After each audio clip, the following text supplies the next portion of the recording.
आता तो बिचाऱ्या ओवीची काय पेशात की तिने तिच्या बापासमोर स्वतःच थोबाड उघडावं. तिला व्यवस्थित माहितीये तिने जर तिच्या बापासमोर तोंड उघडून माझ्या विरोधात काही सांगितलं तर मी तिच्या बापाची काय अवस्था करू शकते ते. पण आज जो काही हा तमाशा झालाय ना त्याच्यात एक गोष्ट टेस्ट झाली आहे. त्या ओवीच्या गाण्यामुळे म्हातारीला सारंगची किती बोलणी ऐकावी लागली. बिचारी माझी म्हातारी, तिचं मन किती दुखावलं गेलं असेल. आणि मला हेच तर हवं होतं. या घरची नस नस मला माहिती आहे. आज एक नवीन नस कळली आहे. ओवी, तूच तर आता माझा हुकमी एक्का आहेस. तुझ्यामुळेच आणि तुझ्या त्या गाणं शिकण्याच्या आवडीमुळे म्हातारी आणि तुझ्या बापात सतत सतत भांडणं होणार, वाद होणार. सारंग म्हातारीवर ओरडून चिडून बोलणार आणि मग त्यात माझाच फायदा होणार. कारण जितका सारंग म्हातारीवर चिडेल तितकं म्हातारीला वाईट वाटणार. ती एकटी पडणार आणि मग या घरात तिच्याकडे माझ्याशिवाय दुसरा कुठला ऑप्शनच नसेल. म्हणजे माझा फायदा फायदा फायदाच होत राहणार. वा ओवी वा. हा, वाटलं नव्हतं तुम्हाला आवडशील.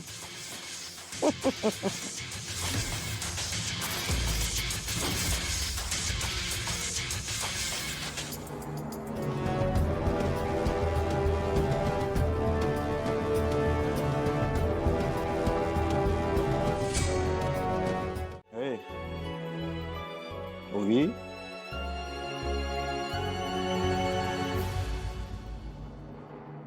अबीर, हा ओवीच्या बाबांचाच नंबर आहे ना? होय, हाच नंबर असतो बघ. तू त्यांना नीट समजावं. आणि तिचा गळा किती छान असतो ते. ती खूप मोठी गायिका बनेल. एक काम कर, तूच बोल घे. नाही आई, मी बोलू शकत नाही. तूच समजाव त्यांना. मला कुठे बोलता येतं. बोलू दे की मग मला. गप्प बस.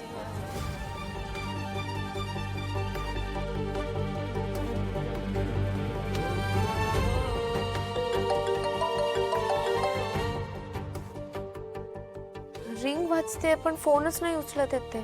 मी काय म्हणतो आई, तू पुन्हा एकदा ट्राय कर. ठीक आहे.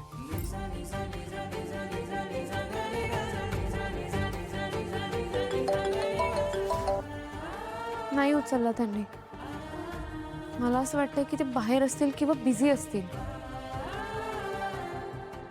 आई, असं गप्प बसून नाही चालणार. आपण काहीतरी करायला हवं. अरे राजा, आपण काय करणार?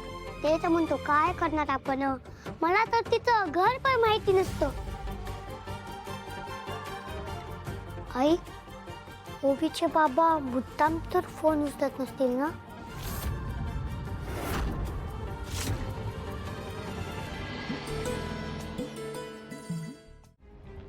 अरे काय अक्षरे आहे तुमचं? काय लिहिले यात कळत नाहीये. अहो, यात त्या रात्रीचे सगळे रिपोर्ट्स आहेत. अहो, यात स्पष्ट लिहिलंय की त्या रात्री ट्रेन खाली एक बाई आणि तिचं बाळ आलं होतं. मोठा अपघात झाला होता. मृतदेह छिन्न विच्छिन्न अवस्थेत आढळलं होतं. बघतो ना मी. हा, आंधळा नाहीये मी, कळलं काय? हा, छिन्न नाव कुठे? नाव कुठे? अहो अहो, नाव कसं असणार हो? त्यांच्याजवळ काहीच नव्हतं. न काही ओळखपत्र, न बॅग, न सामान. शेवटी पोलिसांनी बेवारस मृतदेह म्हणून नोंद केली. केस आता क्लोज झाली आहे. नक्की ना क्लोज झाले? हो हो. पैसे ट्रान्सफर केले, चेक कर. मिळाले? हो हो. Thank you sir. निघा.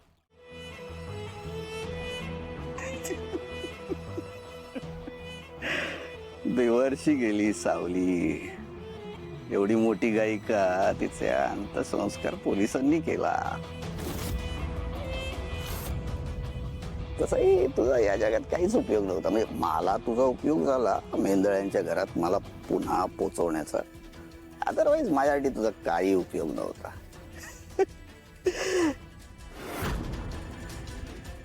जगन्नाथ तेवढं कॉन्फिडेंटली कसं काय बोलला पण? खंड्या म्हणतो ते करेक्ट आहे. बुड्ढासाठी काय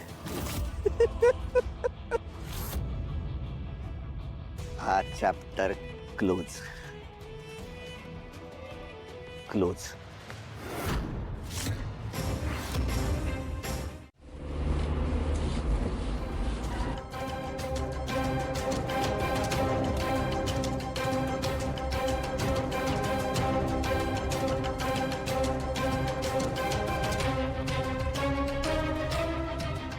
बाबा तू असं का वागतोस माझ्याशी?